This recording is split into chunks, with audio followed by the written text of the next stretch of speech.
Fall is all about cozy comforts, and with Hero Bread, you can enjoy all your favorites and still hit your health goals. From breakfast bagels and meal prepped enchiladas to mouth-watering burgers and cheesy noodles. You won't believe Hero Bread's options have 0 to 5 grams net carbs and are high fiber from the taste and texture. And right now, Hero Bread is offering 10% off your order. Go to hero.co and use code FALL25 at checkout. That's FALL25 at hero.co. All figures are per serving of Hero Bread. Contains 2 to 18 grams of fat per serving. See the product nutrition panels on hero.co for more information. Welcome to Growing Your Team, a podcast designed for small business owners seeking to grow their company with the help of employees and contractors. Your time is limited, which means growing and leveraging teams is essential for business success. The Growing Your Team podcast is the place to learn tips and techniques designed to help you know when it's the right time to hire, how to select perfect fit team members, and how to maximize productivity while creating a positive work environment. Drawing from her 10-plus years of leadership and hiring experience, here is your host, Jamie Van Kuyk. Hello, Jamie Van Kuyk, and welcome back to the Growing Your Team podcast. Today, we are talking about transparency with your team. What this means is you being open, honest, and vulnerable. This seems like a very scary topic for many business owners. We want to be seen as this perfect leader in charge of everything, having all the answers. But vulnerability and being open with your team is really one of the best ways to lead. I know, it seems counterintuitive to put yourself out there and to be transparent when you don't have all the answers, to be transparent about places that you screw up. But it's very, very important to build relationships with your team and build a center of trust. Brené Brown talks a lot about vulnerability in her books. The one that I am currently reading, and I'll honestly say I've been reading for a while because to me it has so much good stuff in there that I have to take it in little chunks without getting overwhelmed because I'm so excited about everything that I read. But in her Dare to Lead book, she opens up a lot about talking about vulnerability and leading from a place of being vulnerable with your team. Right now, we are at a time of our history in businesses where being vulnerable with your team and being transparent with your team is going to make a huge difference. We're still in the midst of the coronavirus going out, it impacting businesses, more businesses shutting down, closing their doors, other businesses reducing their staff, making all these changes. So even though the government's trying to help out and just pass stimulus packages and everything to help small businesses, not everything is going to be wonderful moving forward. There's still a lot of uncertainty. There's still a lot of tough decisions that are going to have to be made dependent on how long stay-at-home orders are going to go on and how long certain business types are going to have to be closed. So this is a time to be transparent with your team. But what does transparency mean? This doesn't mean you go in and have a conversation with your team members to say, oh my gosh, everything's crumbling around us. I don't know what's going on. I'm so stressed out. Oh, what do? I have no idea. No. Because you still need to come off as the leader and you still need to come off somewhat in charge.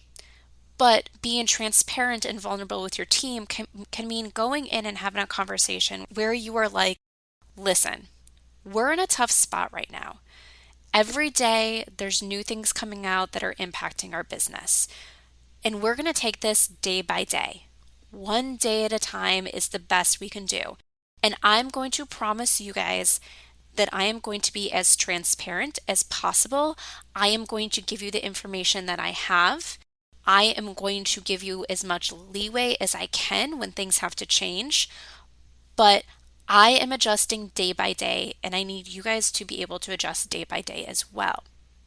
It's still the same message at the end, or still you're conveying the same thing where you don't really know what's going on.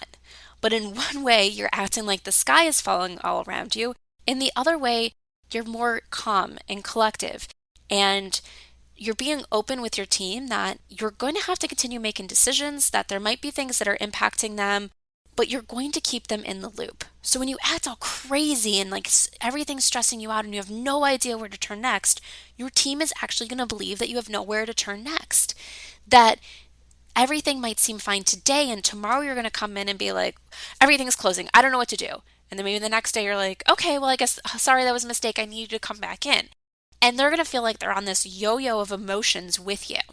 But when you are transparent with your team and handle that transparency in a way where they understand where you're coming from, so they don't think you're clueless to what's going on. They don't think that you're taking advantage of them in any way. They understand that you're having to make decisions day by day, but you're going to let them know so they don't feel like you're hiding things from them. It builds that trust, it builds that relationship, and it helps put you forth as a stronger leader. A leader that's going to do the right things, make the right decisions. And yes, sometimes those decisions are going to be tough and they're going to impact the people that work for you. But when you build that level of trust and you have that transparency back and forth, people are going to understand why you're making the decisions. They're going to understand that you didn't have another choice. And while it might suck personally, they're going to know that you did the right thing and that you are making the right decisions based on fact and what's put in front of you, and not because you think the sky is falling around you. I remember back when I was leading a team in corporate and the company just went through a round of layoffs. My team wasn't directly impacted, I mean, no one on my team was let go, but my team definitely felt a lot of indirect effects from it. Why? Because a lot of them had worked with people in the past throughout the company that had been laid off. So some of those work colleagues were gone. And two, a layoff is always going to impact everyone within the business, because if a company goes through a big layoff, who says their job's not going to be next?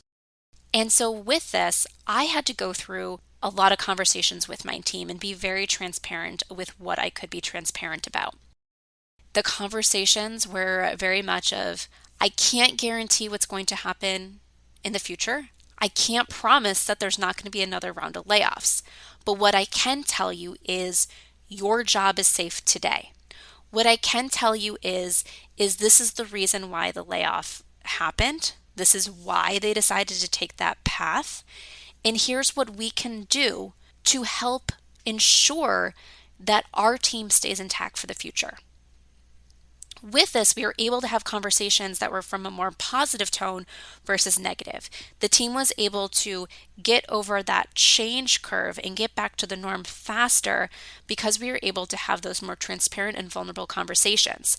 I didn't go into any of those conversations expecting my team to not be impacted by this layoff.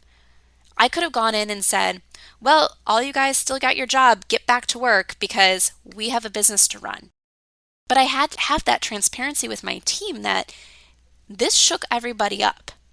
Even myself as a leader, them as individuals, this was a change that had emotional impact. And we needed to address and be transparent and be vulnerable about that emotional impact so that way we could build trust as a team and move forward together versus moving forward into the shaky ground. And when you have shaky ground and your foundation is shaky, mistakes are going to happen. People might leave. There's so many things that happen when you don't move forward from that place of vulnerability and trust. A quote from Dare to Lead says, "To feel is to be vulnerable. Believing that vulnerability is a weakness is believing that feeling is a weakness. And like it or not, we are emotional beings." So we're all going to have feelings as we go through this, and we have to own up to our own feelings as business leaders and business owners. And we have to understand that our team members have feelings, that our team members have emotional reactions to what's going on, and we need to address them. Even if your business right now is not being negatively impacted, your team members are seeing people around them be negatively impacted. They're waiting for the shoe to drop on their business or their company or anything else. They're waiting to see what is going to happen to them, and they have these emotional reactions. We can't get away from there being emotions, but we can learn how to lead through them, and we can learn to lead with the emotions that are on our team. And this comes from being transparent and being vulnerable with your team and allowing your team to be transparent and vulnerable with you. So it's also important to remember that when you're being transparent with your team, you're not doing it to seek sympathy. You don't want to go in and have these conversations with your team about how tough everything is, so that way they feel bad for you and they understand that you're in a tough spot. Because when you're leading a team, it's no longer just about you. It's about the team and the company as a whole. So you're not going to be vulnerable or transparent with your team. So they say, "Oh, things are bad for you. Okay, I forgive everything that you're going to have to do or say to me." No, that's not the point here. We're not seeking sympathy. We are seeking teams. We are seeking understanding. We are seeking open environments. We are seeking truth. We are seeking trust. We are seeking the fact that we don't know everything. We can't know everything. We can't predict the future. And our team members are wanting to hear from us. So we need to be open and honest with them with the information that we have and what we know. So do yourself a favor. Tomorrow, or if your team's more spread out with the next team meeting you have, or if you're just working with contractors, with each conversation your contractors are having, be transparent about what's going on. People are going to want to know if they're still having jobs. They're going to want to know what's going on. So be transparent. Give people the information that you can today, and be transparent that the information might change tomorrow, but you're going to keep them updated. You're going to be honest, and you're going to do your best to continue being transparent in any way possible. You are going to be open and honest, and as things change, you are going to let them know. It's going to help reduce the fears that are going on right now, because there's people that are worried, there's people that are stressed out that don't have a need to. So if you're able to reduce some of the worry that even one of your team members has, you're doing something amazing. And even when this ends, even when the coronavirus is over and we got through this and we no longer have this pandemic that's on our shoulders and creating a lot of stress in the workplace, that's putting a lot of risk on every small business in America and in the world, continue being transparent with your teams. If it's something you're not sure about, tell them. If it's something you're not so skilled about, but you're going to try it anyway, tell them, because you never know what someone on your team might have to offer. You never know what they can bring up to you that is going to help you move yourself and your business forward, because you decided to be transparent and vulnerable with them. They feel this bond, this relationship, and in turn, they decide to be transparent and vulnerable with you. Vulnerability and transparency can do amazing things for a business. So keep being transparent, keep being vulnerable, and I'll see you back next week for another wonderful guest interview on the Growing Your Team podcast. Thank you for joining us for this episode of Growing Your Team with your host, Jamie Van Kuyk. Be sure to subscribe and head on over to growingyourteam.com to connect, access the show notes, and discover more ways to hire and leverage your perfect fit team.